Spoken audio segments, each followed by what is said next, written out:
Wake up with insurance news at 6:30 a.m. only on Insurance Alerts.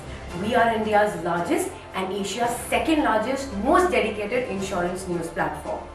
We have a reach to over 1.5 lakh of people, which includes 1.2 lakh of insurance agents from 200 towns. Insurance Alert now spreads to over 20 countries.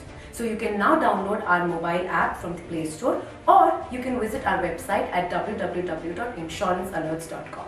Welcome to Insurance Alert broadcast. I am Vivek Jain here. Today we have with us Mr. Atul Goel, Head Sales Training, SBI General. With Mr. Goel, we are going to find out what is the importance of training, what component should be there in training, and how to make a training a very effective tool for sales. So, welcome Mr. Goel. Thank you, Mr. Jain, and thank you for having me on this platform. My first question to you is, what is the importance of training in general for all the businesses? Well, you see, when it comes to all the business, any business wherein we have people working and we have customers to serve, people really need to know what they are selling, how does the product work. So it's very common sense that training is very important. It really differs according to the industry. Different types of training, whether it is technical is more important or behavioral is more important, that varies. But having said that, as long as there are people who are doing the job and there are customers who are buying the products, training will remain in importance. Without training, people will really be kind of lost as to how to proceed further. And when we say training is actually it's a very big domain, taking into consideration the entire learning and development function. It's not only about the initial product or processes training. Gradually it goes to a level wherein these things become common, but then the behavioral aspects start becoming more important. How do you deal with difficult situations? How do you manage yourself? How do you manage your teams? And these things are not industry dependent. They are present in all the industries. So yes, training is really very important. In insurance, basically knowledge is very important because it's a knowledge based sales. If you don't have knowledge of the product, you won't be able to sell, and even if you sell, you're going to sell something absurd or something wrong. So how important it is in insurance? Well, part of the answer was in your question itself, as you mentioned about the industry being very knowledge intensive. You are right. And it becomes all the more important because in insurance, we are not selling a tangible product. We are selling a promise.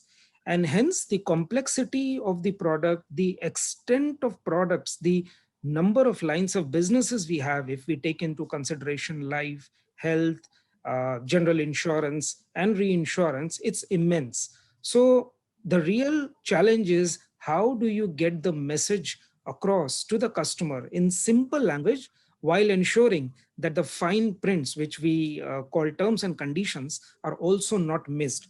So that really doesn't only come by reading through the policy wording or brochures, but it also entails a lot of practice and art, and that is where training comes in.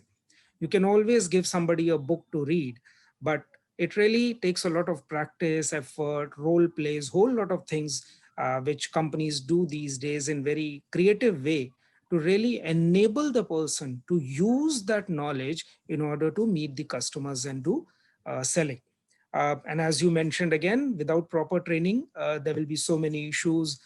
For example, if a person is not trained on how to calculate the protection need of the client and advising the right solutions, that may lead to either the client being left as inadequately insured or buying a non-suitable solution. So it is very important, and I would also like to extend it to non-sales functions. As you mentioned, it's a knowledge intensive industry. So non-sales functions, especially underwriting, claims, IT, actuary, product team, so much is happening around the world, and there is so much to learn.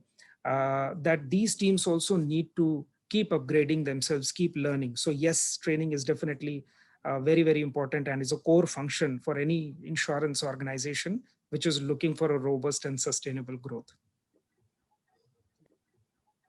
That's great. And what do you think will be the major component which should consist of training in insurance companies? Yeah, that's an interesting question. So first and foremost, I believe that it is the mindset and the intent of the management to invest in learning and development and have faith that this is a process which is going to take time but is going to yield sustainable long-term results. Then the alignment with and partnership, I should say alignment and partnership with the functional heads is very important. Uh, if training is done in silos, it may not work, it may not give the desired results. And that's the reason why the ownership and the partnership with the business heads is very important. The third thing is that every training should be result focused, which means that before any intervention is designed, there should be clear definition as to what we are trying to achieve out of it. And once the intervention is completed, how exactly we are going to measure the progress. Sometimes it may happen that the intervention is launched and then we really don't know how to measure its effectiveness. There is a lot of effort, both in terms of time, money, resources, which goes into interventions. So it's always good to have a clear measurement metrics as to how the effectiveness will be measured. Next, I believe one of the important component is the content itself. So the training content and content development in some of the companies form a big team in the corporate office. Content development really makes a lot of difference. It's not only about flashy slides, it's about how you are using the instructional design principles to get the message across to the participants in a very interesting way, in an engaging way. What are the activities you are doing? What are the games or assessments you are doing? All that comes together in a beautiful content which can be then delivered. So content really makes a big difference. The fourth thing which I believe is important is the delivery mechanism. So how the delivery will happen, how much will be classroom, how much will be digital, uh, are we going to do any periodic refresher training, are we going to have any roadmap as to what training is done after the previous one. So having that in place also helps build a robust training function. And last but not the least, one of the most important factor, which I believe is ensuring that the capability of the trainers are also constantly enhanced.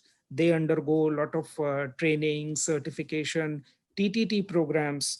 So there are some companies wherein there is an independent team which only takes care of maintaining the quality of the trainers. So that is the kind of focus is there. So these are, I believe, some of the components which if a company is able to put in place and manage them well, will really result in a good, robust training function. That's great. How was the experience in this COVID period, especially last 6 months, 7 months, because of this lockdown and all that? Do you think the your original program failed or something like that? Well, I believe this was a testing time for all of us, and none of us were mentally prepared for that. And it was a great opportunity in disguise, I would say. Uh, as far as training is concerned, this gave us an opportunity to show our agility, that how fast we can respond to the changed environment and still ensure that our people are going through the learning interventions, what new methods need to be employed. So that entire shift to digital somehow kind of got preponed. So if you ask me personally, my experience, and I'm talking about not only my present company but otherwise in general, I believe the responses have been mixed, the experience has been mixed, but this has been really an opportunity, especially for training team to actively explore digital options. It is very much evident in the surge of digital programs which has happened across the industry.